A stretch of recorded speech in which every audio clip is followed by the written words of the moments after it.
My God, I hate drugs. Imbis na grants, mas dapat daw na gawing livelihood funding assistance ang 70 bilyong pisong pondo para sa Pantawid Pamilyang Pilipino Program o 4P'S. Ayon kay Agriculture Secretary Manny Peñol, counterproductive ang kasalukuyang setup, lalo't mas pinipili na lang ng farmer beneficiaries na maghintay sa cash doleouts imbis na magtrabaho. Pero hindi pa man isusumiti ng kalihim ang rekomendasyong ito, agad nang nilinaw ng palasyo na wala itong makukuhang suporta mula kay Pangulong Rodrigo Duterte. Kinakailangan ng taong bayan ng 4P'S, lalo na po ngayong mga panahon na nagtataasan ang presyo ng bilihin. So sa tingin ko po, knowing the President, mas bibigyan niya ng prioridad ngayon ang 4P'S more than ever. Ayon naman kay Akbayan Party List Representative Tom Villarin, target ng 4P sa mga pinakamahihirap na pamilya at isang uri ng extrajudicial killing ang pagtanggal sa programa. Giit din ang samahan ng nagkakaisang pamilya ng Pantawid o SNPP na kumakatawan sa 4.4 milyong benepisyaryo ng 4P's, hindi sila ginawang tamad at hindi rin ito maituturing na dole-out.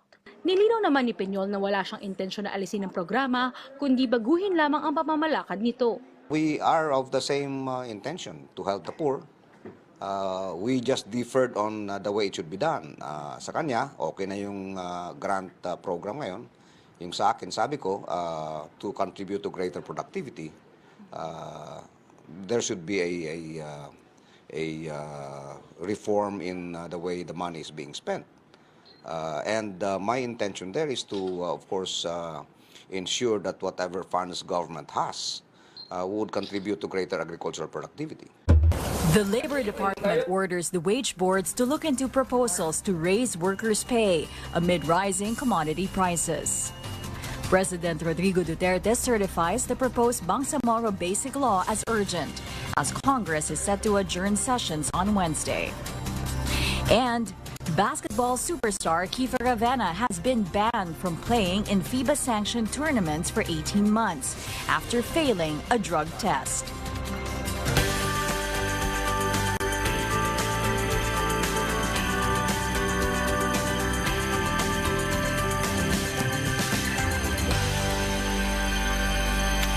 The Labor Department has ordered regional wage boards to study a possible minimum wage increase as prices of commodities rise. A militant bloc at the House of Representatives has also filed a bill seeking a nationwide minimum wage of 750 pesos. Our Joyce Ilas tells us more. Labor Secretary Silvestre Bello wants regional wage boards to speed up public hearings, which may lead to minimum wage adjustments in the wake of rising commodity prices. A labor official says Bello mentioned a number of regions where wage reviews may be held since their last wage adjustment was more than a year ago. Si Secretary po, as he mentioned earlier, has already instructed yun pong ating mga regional boards na ang wage order ay nag-anniversary na ho. 6 regions po yun, and they are now in different stages of consultations. Maria Crisel, the CEO of the National Wages Productivity Commission, says Bello mentioned the wage boards in Central Luzon, the Visayas, Zamboanga Peninsula, and Davao region, and if these areas had a sustained extraordinary increase in prices of basic goods within the last 6 months to merit a wage increase.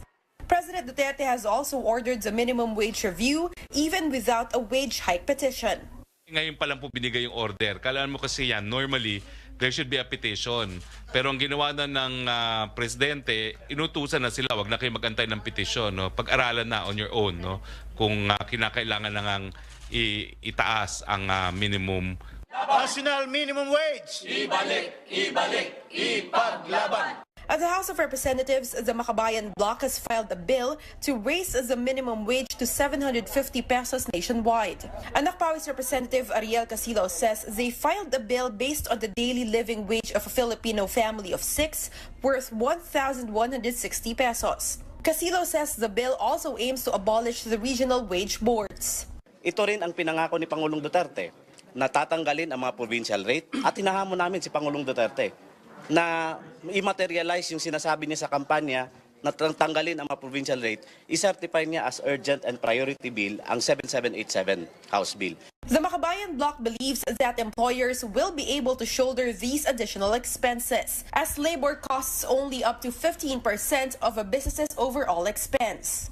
Yung 1.4 trillion na kabuang kita, no, net profit ng mga employees, which includes SMEs, ay 30% lamang sa kanilang kabuang kita ang mababawasan. Negros Oriental Representative Arnolfo Teves, however, believes the proposal will hurt the economy. Once that happens, we will bring down our economy. Why? Aalis na naman yung mga kumpanya na nandito sa Pilipinas because it will increase their cost of production. So it will lower our overall production, mamamatay lalo yung ekonomiya natin. He instead urges the government to suspend the excise tax on fuel and improve the collection performance of the Customs and Internal Revenue Bureaus. Joyce Ila, CNN Philippines. CNN Philippines spoke with Alan Tanhusay, spokesperson of the Associated Labor Unions, Trade Union Congress of the Philippines, and Ed Lacson, chief of the Employers Confederation of the Philippines. Lacson was asked how much of an increase can employers afford. Yung pag-determine po ng minimum wage increase there is a process of consultation and hearing, public hearing between labor, employer, and government. So doon ho mati-determine. Dahil hindi lang naman yung arithmetic computation, yung capacity ng industry to pay, that has to be taken into account. So, kaya yun yung one size fits all, medyo unfair din eh. Okay. Hindi naman lahat ng kumpanya pwede magbayad ng 800 pesos. Salamat sa kanyang perspective at sa tingin namin ay mapapakinggan niya at he will be reasonable enough to listen to us why it is 800 pesos, no? Sa tingin ho namin ay the employers group would listen to us and would be reasonable to accept that it is high time na po na baguhin na natin yung paradigm. Yung 1989 law that creating the setting of the minimum wage was created 29 years ago. At ang huling wage increase na ibinigay sa ating mga manggagawa ay during that time. So wala pong significant wage increase since 1989, no? Ang binibigay sa atin sa mga annual wage increases ay mga barya at walang impact to uplift the lives of the workers. In other news, President Rodrigo Duterte has certified the proposed Bangsamoro Basic Law as urgent. In a statement, House Majority Floor Leader Rudy Fariñas said Monday the president granted their request during a meeting with leaders of the Congress and the Bangsamoro Transition Committee. Fariñas says this will allow the House of Representatives and the Senate to pass their versions of the BBL on second and third reading before sessions adjourn on Wednesday. Fariñas also said the bicameral Conference Committee will meet during recess to resolve conflicting provisions in the proposed measure. He added the committee would then submit a report for ratification on July 23rd and will be signed into law by Duterte in time for his State of the Nation address on the same day. On our global headlines, a 5.7 magnitude earthquake hit northeast China early Monday morning around 1:50 a.m. local time. According to CNN affiliate CCTV, some 1,600 homes were damaged. The video shows aerial shots of homes, infrastructure damages, bricks on the ground, and damaged rice fields. More than 100 aftershocks under a magnitude level of 2 were detected. No casualties were immediately reported. Relief supplies are being transported to quake-hit areas.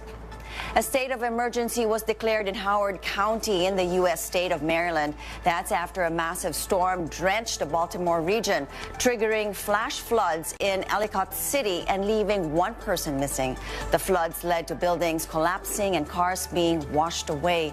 This comes barely 2 years after the last flood, which left 2 dead and damaged dozens of buildings. 3 senior American officials tell CNN that a U.S. delegation traveled to North Korea Sunday. This is to conduct preparatory talks ahead of a potential meeting between U.S. President Donald Trump and North Korean leader Kim Jong-un. The group is led by U.S. Ambassador to the Philippines, Song Kim. Kim is reportedly meeting with Chi Son-hee, an experienced North Korean diplomat who specializes in Pyongyang's relationship with Washington. The summit is expected to take place in Singapore on June 12th. And we go more in depth on these global headlines later in the program. Malacanang leaves it up to Congress to decide on the train law, whether to suspend it or not. If you remember yesterday, we were talking about this. Some consumers are saying and blaming the train law for the increase of prices of commodities, especially oil. And we had Mike Alimurong here, giving us updates and telling us more, explaining this more to us. But yesterday, presidential spokesperson Harry Roque did say that the suspension might cause more harm than good, and also affected projects possibly could be, the increase of teacher salary and as well as the free tuition. So we have the full story later on. Okay, so it's like what causes all of this what causes all of this price increase? Is it really the train law, or is it, could it possibly be the fuel prices, and what's actually happening around the world? Well, the fuel prices, the government did say that it's not completely because of the train law. So there is a certain percentage that they blame because of the world market of the oil. Okay, so we'll tell you more about that. Well, BTS becomes the first K-pop group, amazing, to top the Billboard album chart. This is also the first foreign language album, the top Billboard 200, in like 12 years. Wow. That is amazing. And of course, this is for the album Love Yourself Here. There you go. So they're legit. They are legit. And I saw them guest Yes. I saw them guest in Ellen DeGeneres' show. Yes. Did you see them? And there was a big surprise. When Ellen's guests, they shocked them. They surprised them with something really scary. That was hilarious. Yes, I just had to say that. Ooh, BTS. Well, how about...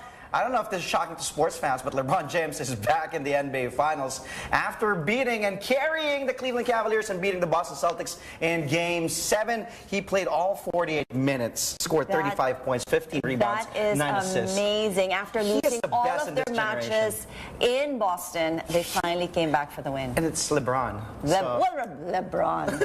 That's it. That's all I have to say. LeBron.